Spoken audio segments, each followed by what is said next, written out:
सबसे पहली बात ये है कि भाजपा में इतने सारे नेता हैं हिमाचल प्रदेश से, राष्ट्रीय अध्यक्ष भी हिमाचल प्रदेश से, लीडर ऑफ ऑपोजिशन है, पार्टी प्रेसिडेंट है, अनुराग जी हैं और बहुत सारे नेता हैं। मुझे इस बात की बड़ी हैरानी है कि भाजपा को 2 साल के सरकारी कार्यक्रम को विरोध करने के लिए बाहर से लोग बुलाने पड़े, जिनको हिमाचल प्रदेश के बारे में आपने बनी बनाई जानकारी दी। उनको कौन सी जानकारी है हिमाचल प्रदेश के बारे में? मुझे थोड़ा ज्ञान नहीं है कि कौन से गौरव थे। गौरव 2 है भाजपा में, एक कांग्रेस पार्टी से गए हैं, एक समाजवादी पार्टी से आए हैं। ये कौन से गौरव थे कल, ये मुझे तो इसकी जानकारी नहीं है। लेकिन ये बात है कि क्या हमारे जो नेता है वो अपने आप बात नहीं कर सकते? उनको बाहर से राष्ट्रीय स्तर पे 2 साल का विरोध कराने के लिए और उनसे जो है बिना जानकारी के झूठ बुलवाने का जो काम भाजपा ने कल किया, ये दुर्भाग्यपूर्ण है। और लगातार ये प्रयास भाजपा के विपक्ष के पिछले कई दिनों से चल रहे हैं। इसके पीछे क्या मजबूरी है ये तो वही जानते हैं कि आपस में प्रतिस्पर्धा है भाजपा के अंदर लीडरशिप को लेके। पिछले 3-4 महीनों से लगातार भाजपा हिमाचल प्रदेश के बारे में और सरकार के बारे में लगातार गलत प्रचार देश के अंदर कर रहे हैं और एक छोटी छोटी चीज़ों को तुल दे के उसको राष्ट्रीय स्तर पे पब्लिसाइज करने का काम कर रहे हैं। बहुत दुर्भाग्यपूर्ण है। किसी भी व्यक्ति को अपने राज्य की इस तरह की बदनामी करने के लिए आगे नहीं आना चाहिए।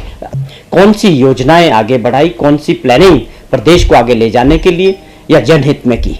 जिन जिक्र वो कर रहे थे कि उन्होंने चुनाव के दौरान सैकड़ों की संख्या में नई स्कीमों का जो घोषणा जयराम ठाकुर जी ने जो की थी कि बहुत सारे इंस्टीट्यूट्स खोलने की जो बात की थी, वो किस तरह से गलत था, क्योंकि उसके पीछे मंशा बड़ी साफ थी कि वो राजनीतिक दृष्टि से और वो वोट बैंक की दृष्टि से किया गया था।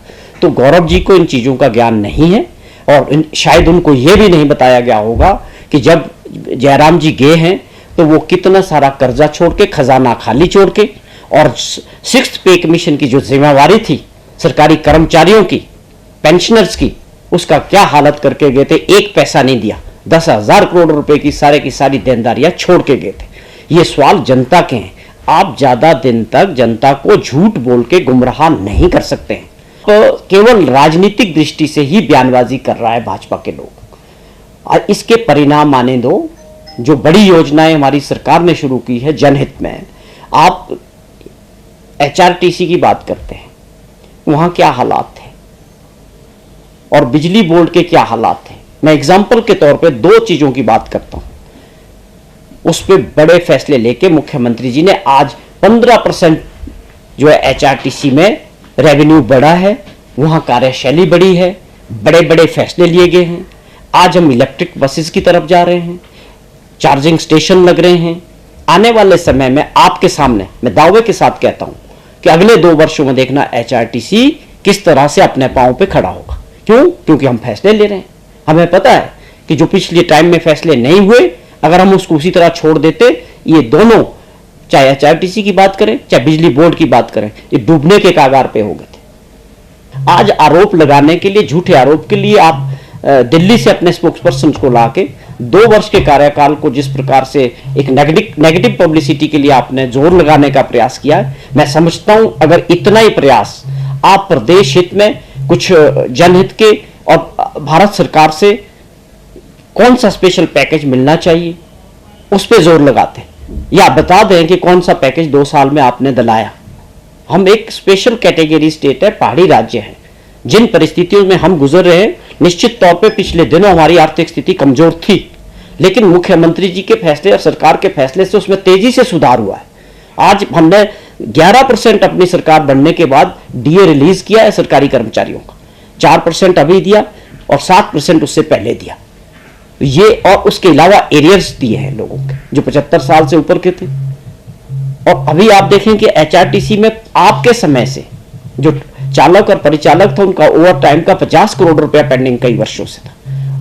तो हम 2 साल का जश्न मनाएंगे, लोगों के बीच जाएंगे, अगली योजनाएं और रखेंगे। 2 साल चुनौतियों के बावजूद उपलब्धियों भरे रहे। बिलासपुर में भारी संख्या में पूरे प्रदेश से लोग, कार्यकर्ता और नेता उसमें जुटेंगे और आप मीडिया के मेरे भाई सब लोग उसमें पार्टिसिपेट करेंगे, खुद देखेंगे कि लोगों में हमारी सरकार के प्रति जो विश्वास बना है, मुख्यमंत्री जी के प्रति गांव में लोगों में जो विश्वास है कि एक आम परिवार से निकले हुए मुख्यमंत्री सादगी के साथ अपना कार्यकाल पूरा कर रहे हैं, और एक उनके अंदर एक जुनून है कि प्रदेश को हमने अगली पंक्ति में खड़ा करना है, राज्यों के बड़े राज्यों जो है देश के उनके साथ खड़ा करना अपने छोटे राज्यों को। Bureau report, channel 9 Shimla.